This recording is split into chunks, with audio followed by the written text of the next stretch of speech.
Welcome back to my vlog. Ayan, ang Buko Pandan team inspired by Boysen. Charot. So, ayan na nga, naglinis tayo at naglagay ng cover. So, ayan, busy-busy yan ng bakla. Naglagay ng sabitan ng mga accessories at a shower curtain.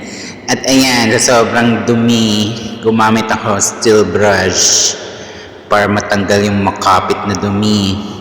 Nanlilimahid ang aking toilet. Ew. Pero ayan, effective siya.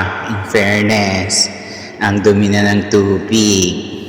At ayan, nilagyan natin ng muriatic acid. At ayan, nagbubula siya kasama ng kalawang. Ayan, paikot-ikot.